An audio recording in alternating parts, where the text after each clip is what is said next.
Jadi sesudah kami selesai mengacara adat tadi, sudah lepas maghrib kurang lebih, saya masuk ke rumah. Rumah dinas ini 2 pintu, dua-duanya kami pakai. Jadi di ruang sebelah kanan anak-anak keponaan beserta adik ipar saya. Ya, sedangkan yang sebelah kiri saya sedang istirahat sedang duduk di sebelah. Tiba-tiba segerombolan polisi, ada yang berpakaian dinas, ada yang berpakaian sipil, masuk menerobos ke ruang sebelah di tempat adik ipar saya beserta keponakan istirahat. Saya dengar suara gemuruh. Ada yang saya dengar itu disuruh tutup gorden, tutup pintu. Ini siapa semua? Tidak boleh memosting, tidak boleh begini, tidak boleh pakai HP. Jadi saya mendengar ini, saya mendatangi ke sebelah. Sedangkan saya dengar lagi waktu itu adik saya Rohani sampai marah.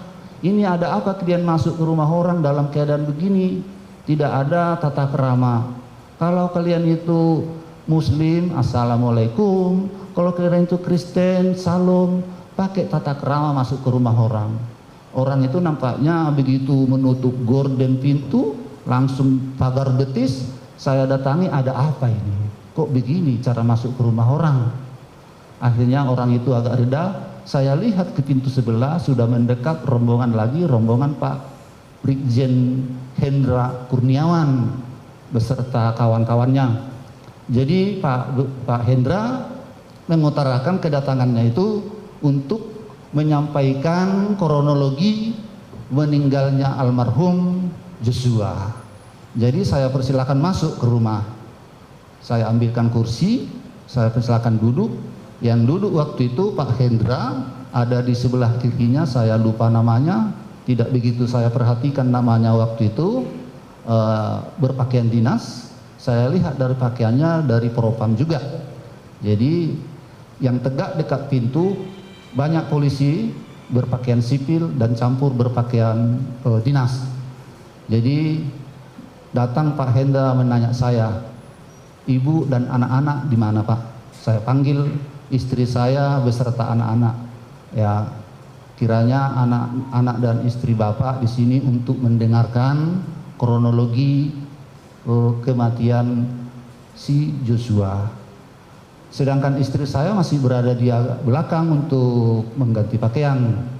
Jadi saya panggil, kami duduk barengan, anak beranak. Sesudah itu Pak Hendra menceritakan kronologi yang terjadi di Duren 3. Seperti yang saya bilang tadi, datanglah Pak Hendra ini, Ibu Putri beserta rombongan pulang dari Magelang, termasuklah di situ almarhum dengan anak buahnya yang lain, mampir ke rumah Duren 3 untuk melaksanakan PCR. Soalnya memang begitulah tradisi ataupun aturan di rumah Pak Ferdi Sambo, barang siapa yang sudah keluar kota harus mengadakan PCR dan diisolasi mandiri sampai ada hasil yang resmi dari PCR. Di waktu menunggu PCR dari tim kesehatan COVID, Ibu Putri masuklah ke dalam kamar untuk mengadakan peristirahatan. Pada saat itulah masuk si almarhum ataupun Joshua ke kamar Ibu Putri untuk berbuat tidak senonoh. Jadi Ibu Putri menjerit, si almarhum keluar dari kamar dalam keadaan panik. Pas di depan pintu kamar utama ataupun di depan pintu Ibu Putri, kamar Ibu Putri, dari lantai 2 turun si Brada E menanyakan ke almarhum, ada apa bang? Jadi almarhum tidak menjawab dengan omongan. Dia langsung mencabut senjata, menembak si Brada E. Jadi saya tanyakan, siapa yang pertama menembak Pak? Mohon izin. Yang pertama diserahkannya omongan itu ke Kasat Reskrim kalau nggak salah dari Jakarta Selatan. Si kasat inilah yang menerangkan selanjutnya bahwa terjadi tembak-menembak, yang menembak duluan itu almarhum. Ada yang kena si Beradae? Tidak ada, Pak. Jadi jarak tembak 5 sampai 7 meter. Loh. Kalau 5 sampai 7 meter itu saya rasa tidak mungkin tidak ada yang kena. Jadi dalam hal ini sesudah almarhum menembaklah si Beradae dengan tembakan 5 kali, semuanya mengena. Jadi saya bilang, masa tidak ada anak saya yang menembak duluan yang kena itu si Beradae.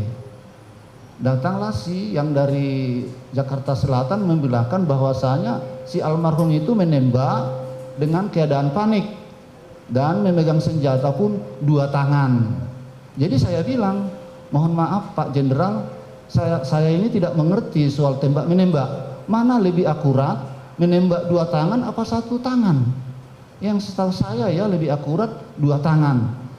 Jadi datang lagi yang kasat dari Jakarta Selatan, dia itu kan almarhum dalam keadaan panik, jadi tembakannya tidak terarah, ada di dinding, ada di tangga.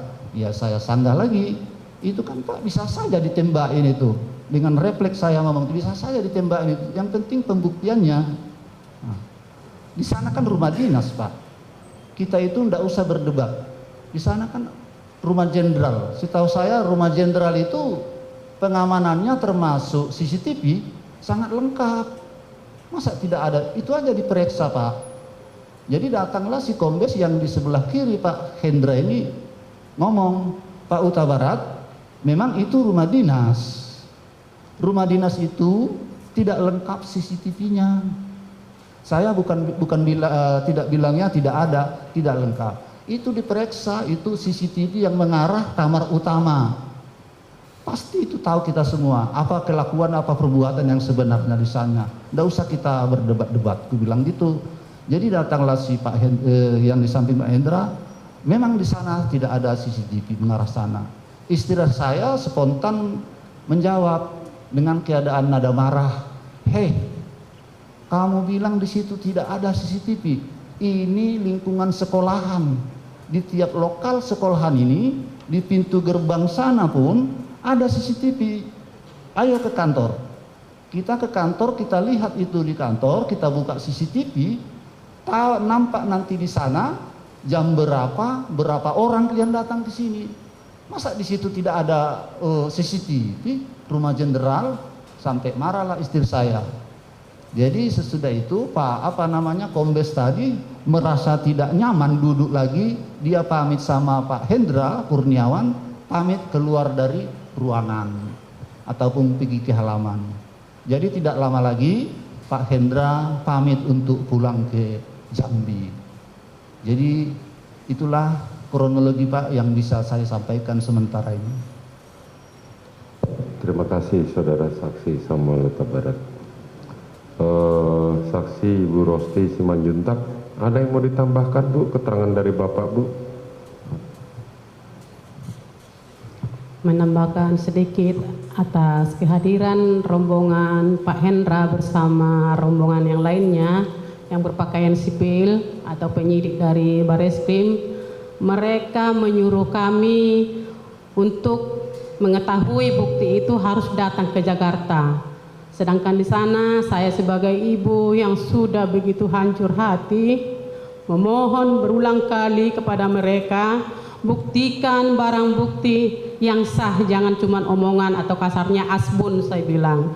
Karena saking kesalnya saya, anak saya sudah dibunuh begitu sadisnya tanpa ada pemberitahuan dari atasannya ataupun semua rombongan yang ada di rumah Pak Ferdisambo. Karena kami pernah menghubungi mereka, langsung nomor kami diblokir yang ada di rumah itu. Jadi saya sebagai ibu yang kehilangan anak, memang saya langsung marah. Kamu seorang jenderal, tidak usah banyak bicara. Karena saya yang melahirkan anakku, saya yang mendidik anakku, dan saya yang membesarkan anakku. Saya tahu dengan karakter anakku. kalau memang anakku meninggal di rumah atasannya, seharusnya sebagai penegak hukum akan menginformasikan kepada kami, memberitahukan kepada kami bahwa itu adalah anak buahnya, saya bilang. Jadi mohon jangan banyak bicara, CCTV tunjukkan di sini sekarang. Tidak Bu, Ibu jangan memojokkan kami katanya. Kenapa saya memojokkan Bapak? Saya bilang kayak gitu sama Kombes Susanto. Kenapa? Aku bilang, kalau memang Bapak tidak mau mendengar kami bicara, harus Bapak yang kami dengar bicara, silakan keluar. Saya bilang gitu Pak. Tidak perlu banyak bicara di sini. Saya udah kehilangan anak, saya sudah berduka. Ngomong, bicara sesuai dengan bukti, itu yang saya katakan waktu itu Pak. Mereka keringat jagung langsung keluar. Karena saya bilang juga, komunikasi saya dengan anakku ada di HP. Sekarang HP anakku tunjukkan. Langsung malamnya Pak diretas semua HP kami. Nah, itu yang boleh saya tambahkan Pak dengan kehadiran rombongan Hendra Kurniawan.